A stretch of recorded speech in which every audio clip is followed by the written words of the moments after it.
The soul has an unrestrainable desire to be satisfied.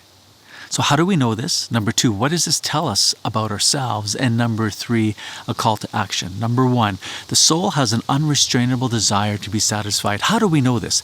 Well, think about when you are by yourself. I'm by myself right now. Went on a little walk. As soon as you're by yourself, what happens? Your soul starts having a conversation. Now, there's a certain percentage of people who just heard that and said, well, when I'm by myself, I don't have a conversation within myself. If you just told yourself that, that's your conversation.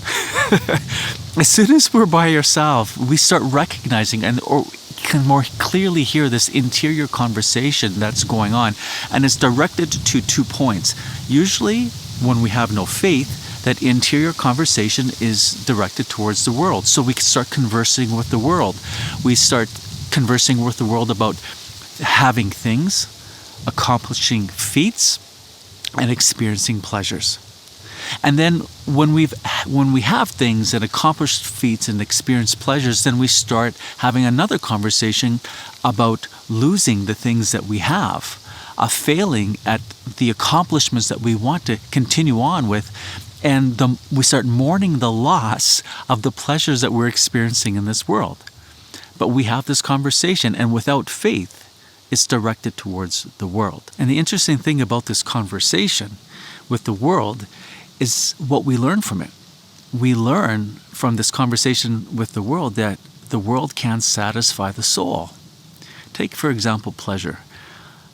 Last night, we celebrated Janelle's birthday, and one of the girls made her a beautiful cheesecake, a raspberry cheesecake. I love raspberry cheesecakes. And after the first piece, I had 2 or 3 more. And why did I have 2 or 3 more after the first piece? Well, because my kids didn't finish their cheesecake, and you can't let a good piece of cheesecake go to waste. And so I did the daddy part, and I ate their pieces.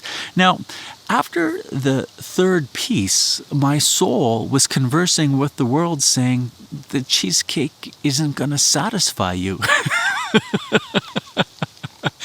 And that's something that we can learn from our own experience. The world cannot satisfy the soul.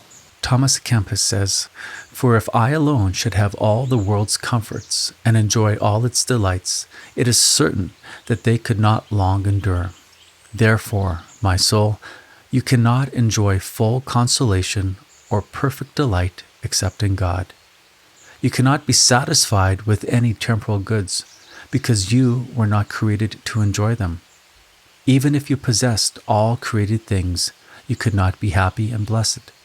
For in God, who created all things, your whole blessedness and happiness consists." Another thing that we can learn about this conversation that our soul has with the world is that we cannot understand ourselves without God. Think about this.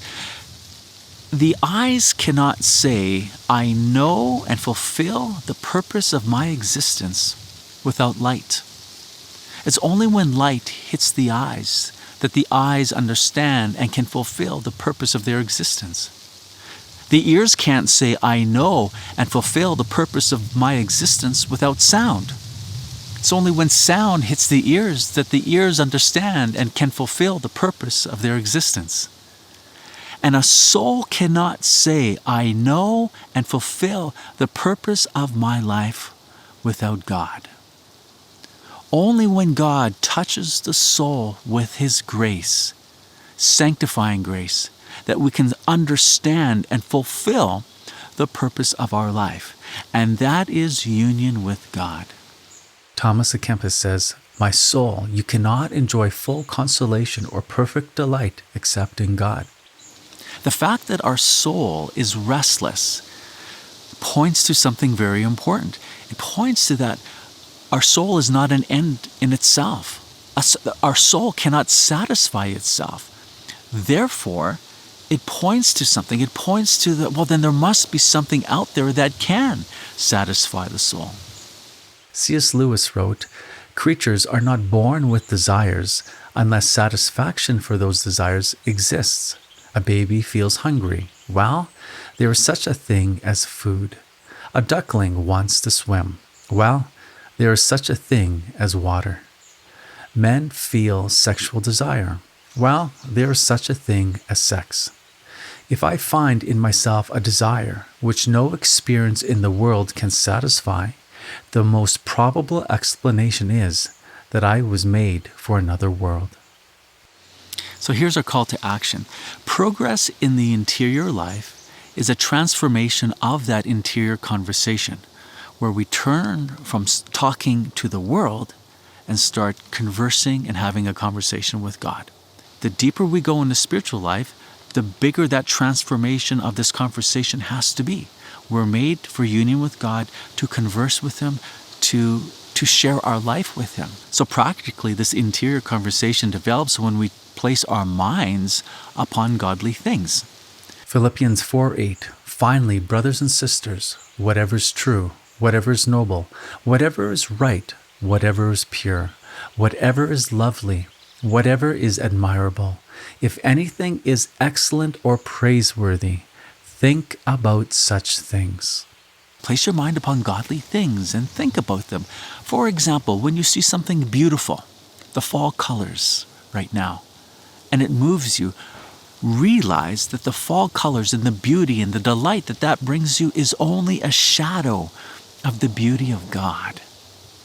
When you see something good, maybe it's the love that you witness between two people, caring for each other.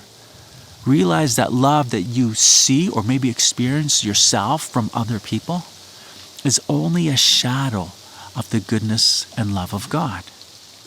When you experience something delightful to the senses in the world, realize this delight of the senses is only a shadow of the delight that God wants to give us with Him in heaven. Everything that is good and beautiful and that we delight in the world is just a shadow of the goodness of God. And so during the day, when you can recognize this, then thinking about those things is the development of that interior conversation with God. I'll give you an example of something that happened today. I was driving the kids to school. They go to school 2 days a week, and then the other 3 days we do homeschooling.